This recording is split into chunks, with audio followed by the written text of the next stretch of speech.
Bienvenidos, mi nombre es Tania Lieberman y soy directora comercial de OneBit para LATAM. Hoy vamos a hablar entre LATAM y Asia de un sector que crece aceleradamente pero está dejando una huella cada vez más profunda en el planeta y en los márgenes. Es el fast fashion. Este webinar va a ser en inglés, sin embargo vamos a tener subtítulos a lo largo de todo el episodio. Quiero compartir con ustedes unos datos globales importantes. Fortune Business Insight nos dice que el mercado global del fast fashion está creciendo a un ritmo del 10%, valorado en 148.000 millones de dólares en el 2024 y se proyecta a que llegue a 318.000 millones en el 2032. La sobreproducción y el desperdicio en la industria de la moda se han vuelto una práctica habitual que afecta tanto al medio ambiente como a la rentabilidad de las marcas. Selfless Clothes nos dice que algunas marcas reconocidas quieren lanzar más de 20.000 nuevos diseños al año. Esto representa 55 diseños cada día. Con esto, lo que vemos es que las marcas luchan por mantenerse relevantes en ciclos cada vez más cortos, pero el costo real lo pagan los márgenes y el medio ambiente. Ellen MacArthur Foundation y McKinsey nos dice que los consumidores usan la ropa un 36% menos que hace 15 años y para el 2030 el consumo global de ropa aumentará un 63%, alcanzando las 102 millones de toneladas. Este patrón genera una paradoja. Se vende más, pero se gana menos. Aumenta la presión por producir barato y rápido, se disparan los descuentos, el sobrestock y el desgaste operativo. Y en este escenario, vender más no siempre significa ser más rentable. En este contexto, la rentabilidad ya no depende de escalar, sino de hacerlo con inteligencia, produciendo mejor, respondiendo más rápido y alineando el inventario con la demanda real. Hoy contamos con dos expertos que nos compartirán su visión y experiencia sobre este tema tan importante. Roy Rast, director comercial para Asia, y Ariel Bacal, director de alianzas estratégicas. Entre Asia y LATAM hablaremos sobre aciertos, errores y aprendizajes para enfrentar esta paradoja. Cómo crecer sin sacrificar márgenes ni sostenibilidad. Cómo operar con agilidad sin caer en el exceso y sobre todo, cómo hacer que el fast fashion también sea un smart fashion. Roy y Ariel, qué gusto estar aquí con ustedes. Muchas gracias, Tania. Thank you, Tania. Gracias, hola, Tania.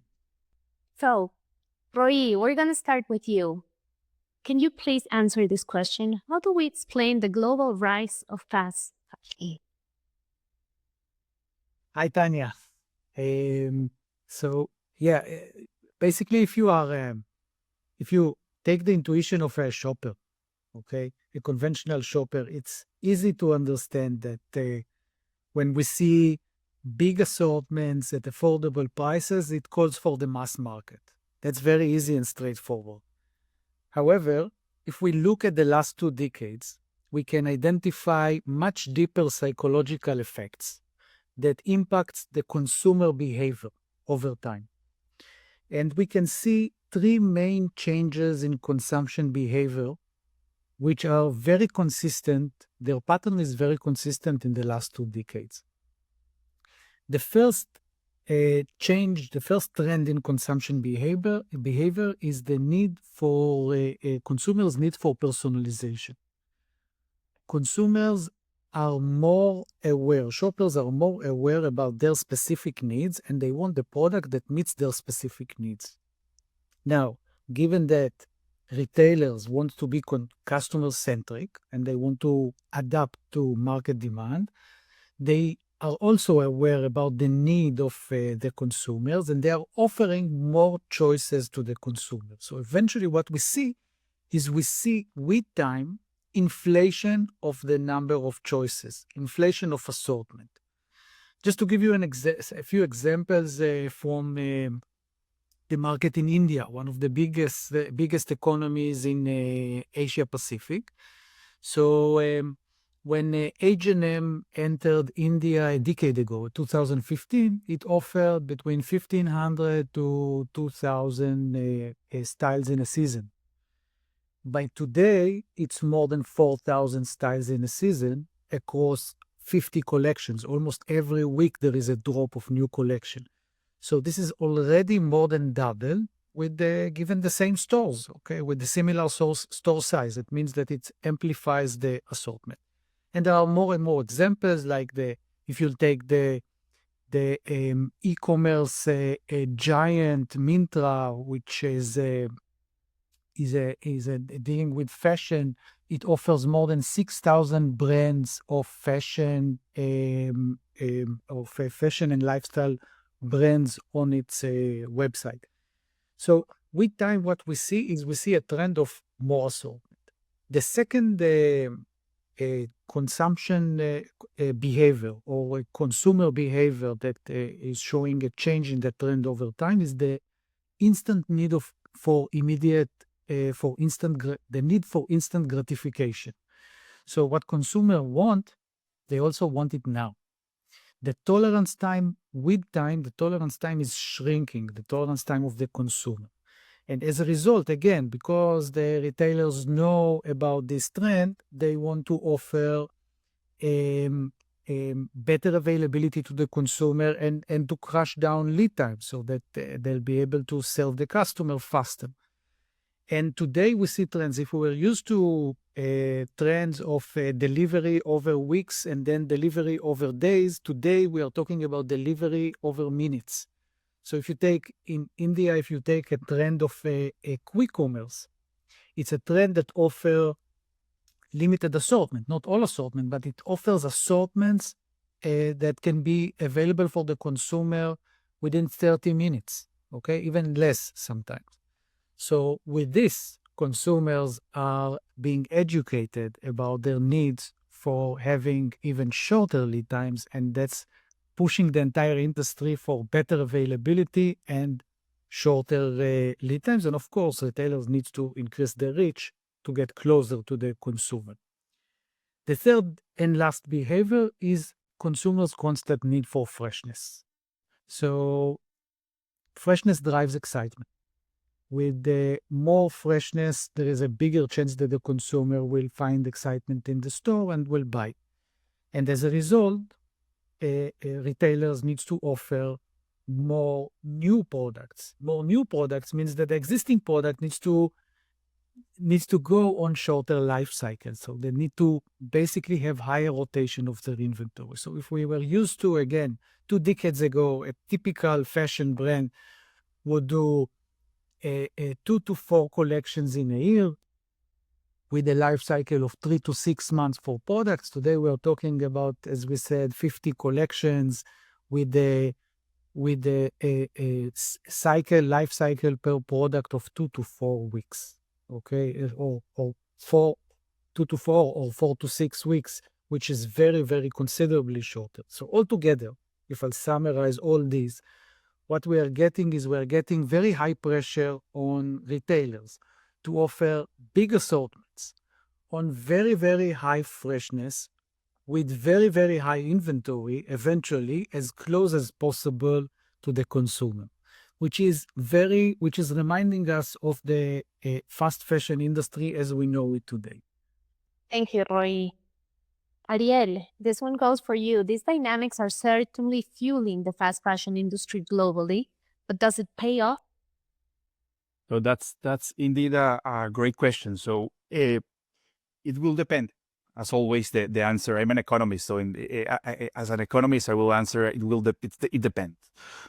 If the retailer fast fashion has 2 components. One is a merchandising component, which is, and as Roy was saying, we stop talking about collection and we start to talk about drops and capsules.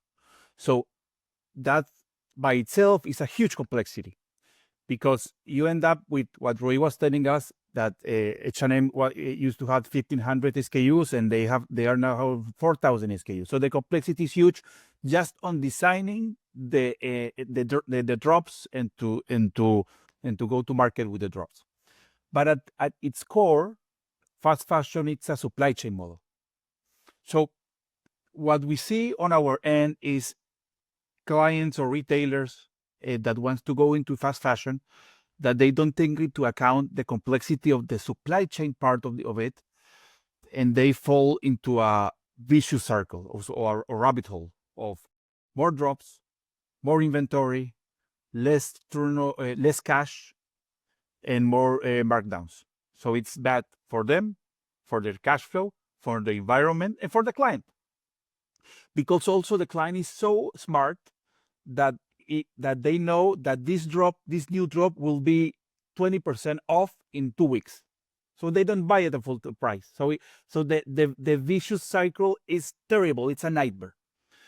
But we see clients on the other side that they totally understand that this has to come with a huge supply chain framework, or I will call it philosophy change. I mean, you have to change the way that you think supply chain. So if fast fashion in the supply side is about fast, it's about lead times, but it's about balancing.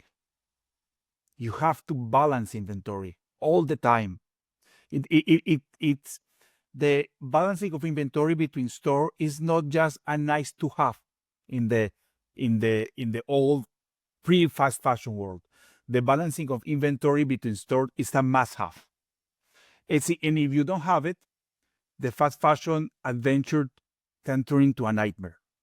If you have it, it can turn into a virtuous cycle of more sales, more excitement, more sales, better brand positioning, and above all, better cash flow.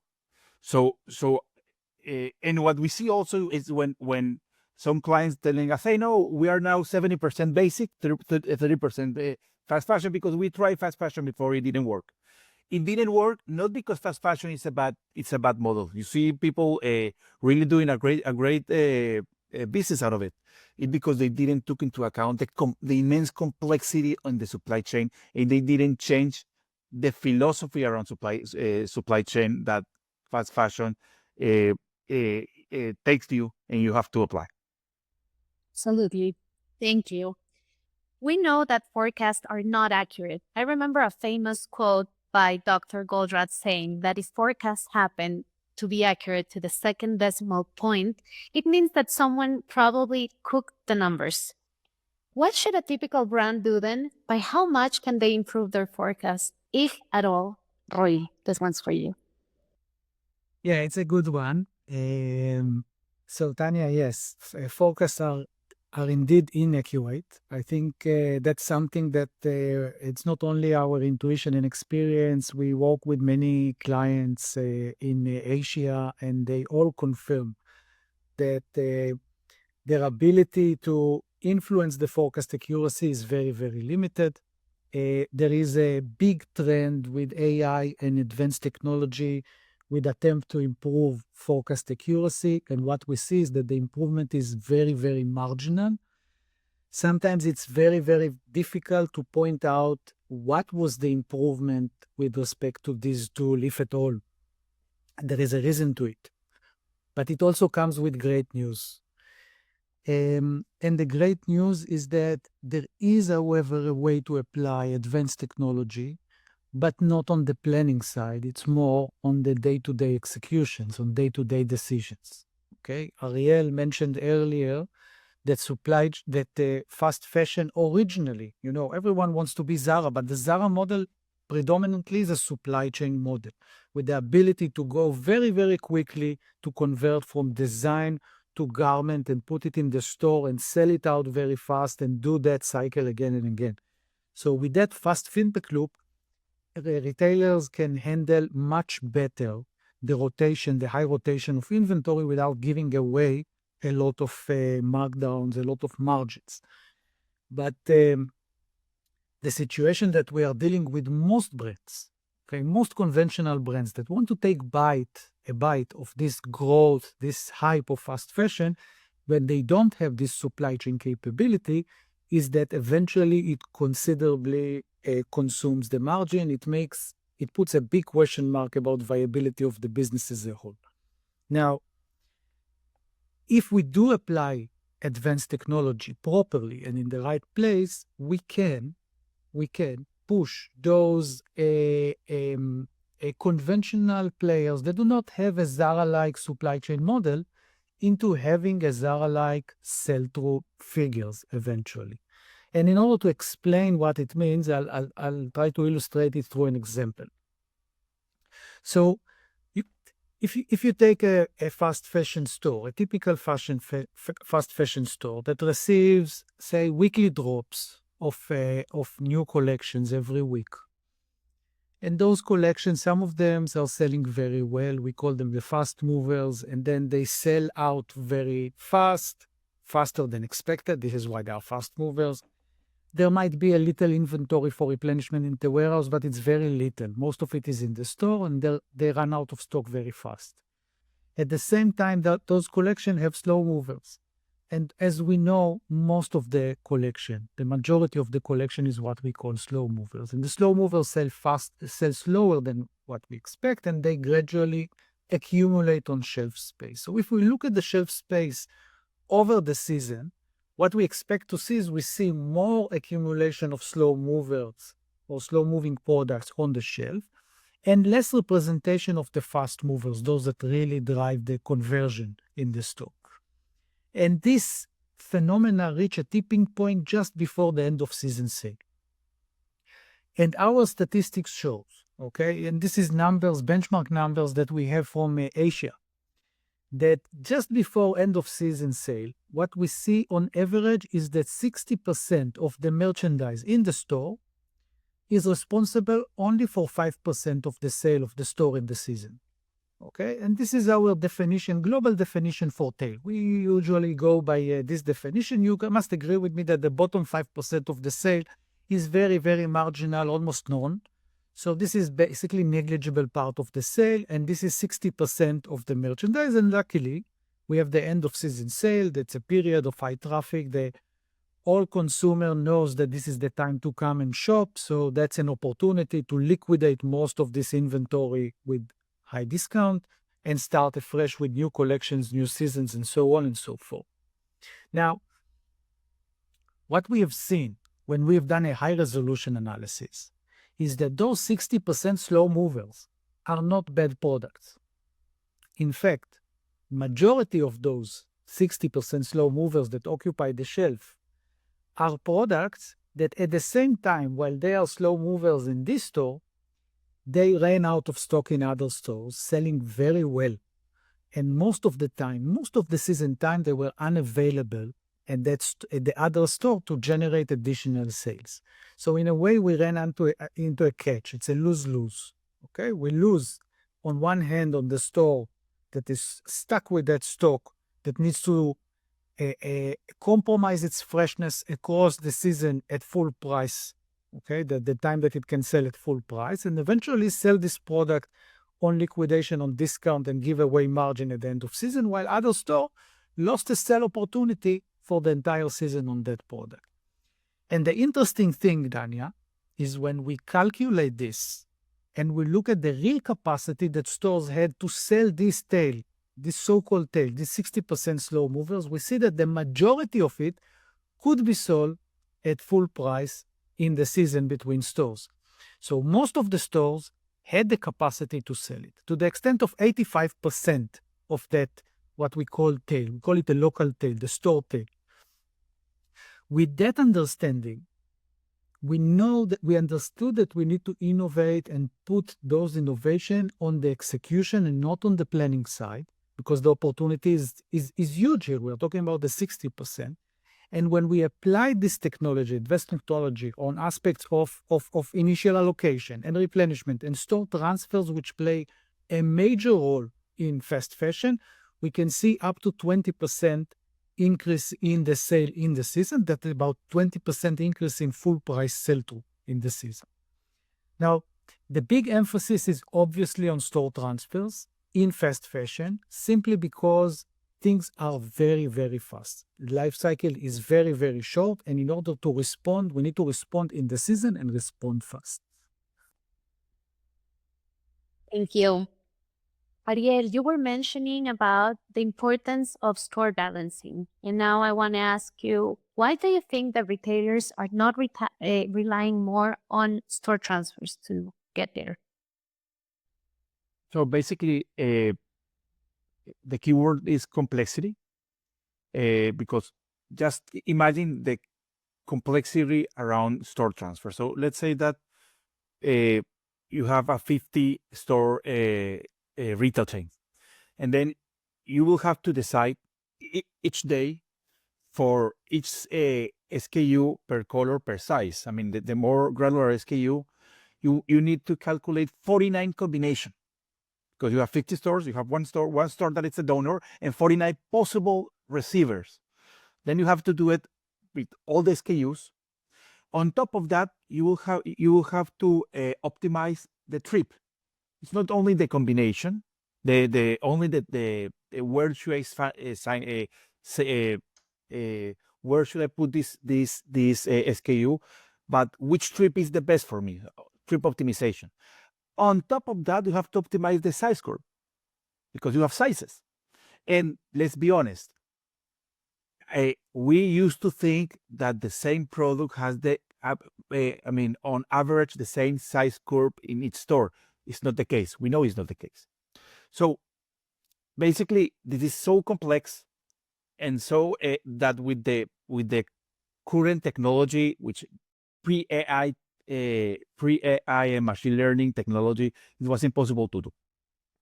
But it's also there is another catch to it. People are not calculating the opportunity cost. Meaning, yes, it's costly and it's complex to move things around, because I really don't know where to move it. And when I know where to move it with the old technology, let's say it's too late to move it. But when I calculate the opportunity cost of selling, as Roy was saying, 20% more at full price, the opportunity cost is huge. So you have on the one hand the opportunity cost of not moving, but on the other hand the complexity of moving, of balancing. So that's why the retailers were like frozen between these two scenarios. We knew that we are losing money, but in order to not lose money, we have to put more money and more complexity.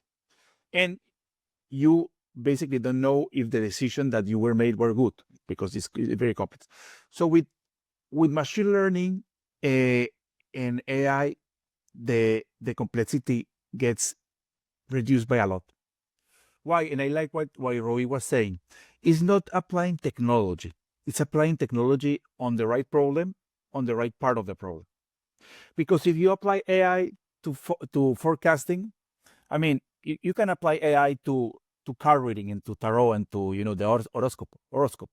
You can do it. It won't change much. But applying AI is specifically on execution that you can control, and you can, and what I'm referring with AI, machine learning models, in which you can analyze all the SKUs in all locations, compare it with also the specific size run that you need in this location, and also optimizing the trips, doing it on every night, so you have the decision in the morning, the correct decision. It's a huge advantage. And if you don't have this technology, where you go in the fast fashion world and the fast fashion business model, you will definitely fail.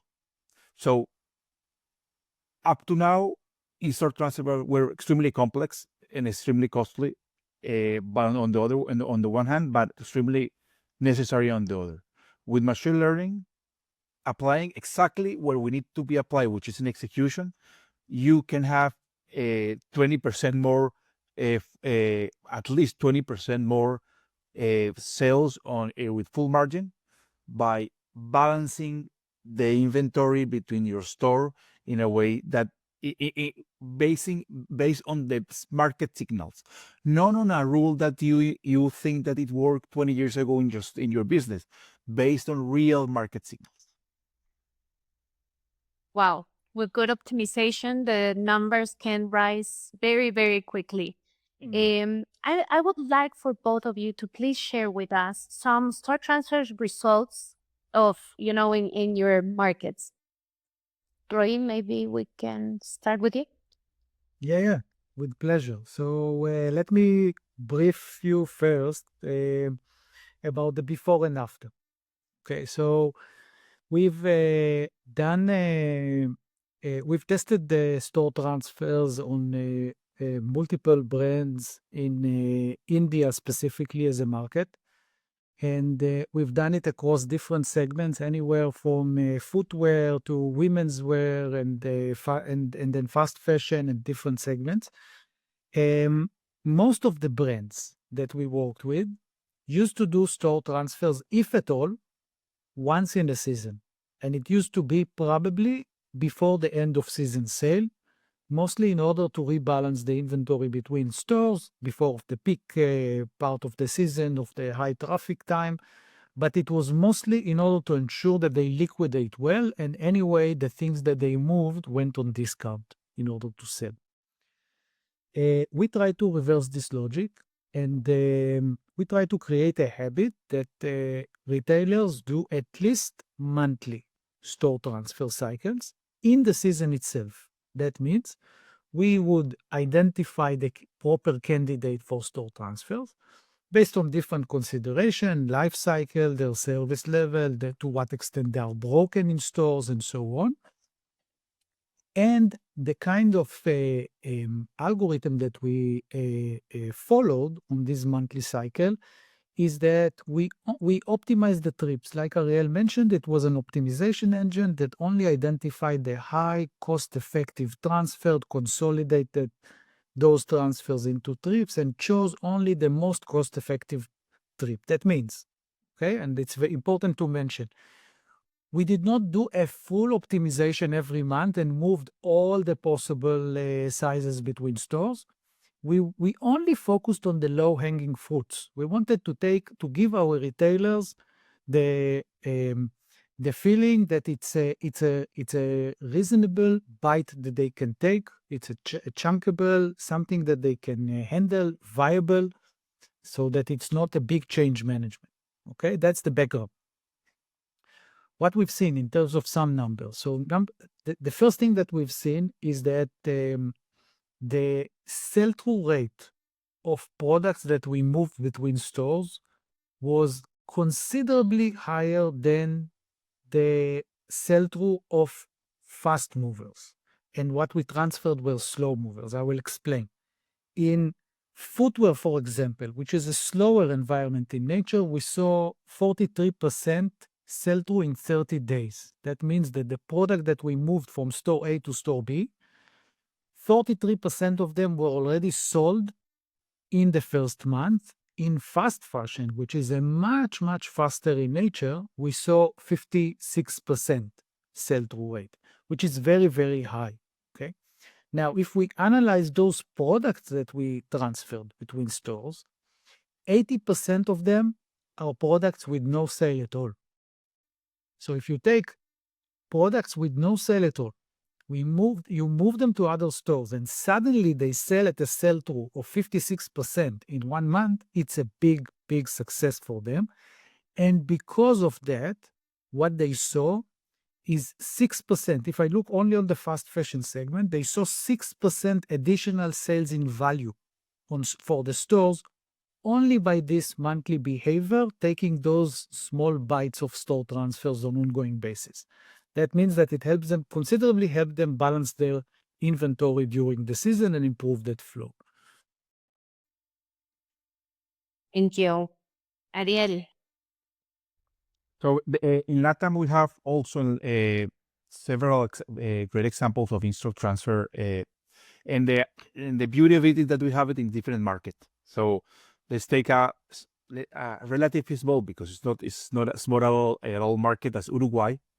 In Uruguay, we have a very interesting case in which the same as Roy, they used to do in-store transfer very, very, they used to do it once a season at least.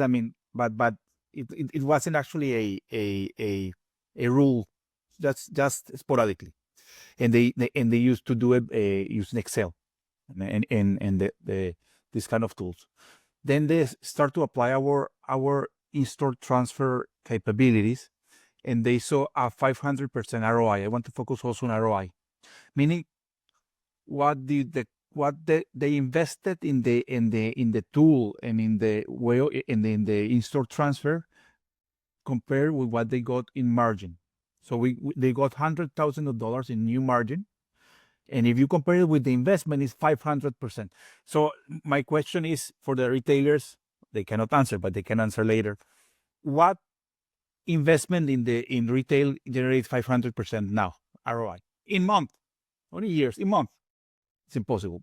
We try also with lingerie. So this is a women's wear. We have a lingerie brand in Colombia, 300% ROI. Also, they moved from a sporadically in-store transfer into a more AI-based machine learning store transfer, as Roy said, balancing and optimizing the trips. And also according to their business rules. So a country as complex as Colombia, we also limit we cluster the stores according to rules that we build with the client, with the retailer. So we don't send one SKU from Cali, which is in the south, to Barranquilla. So we cluster the store, we put business rules that make sense, and also we cluster, we calculate, which is very interesting, the P&L of each trip. I mean the optimal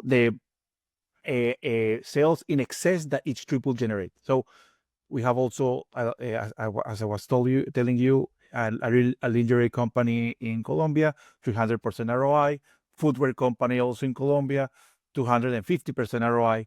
So those are very, very good numbers.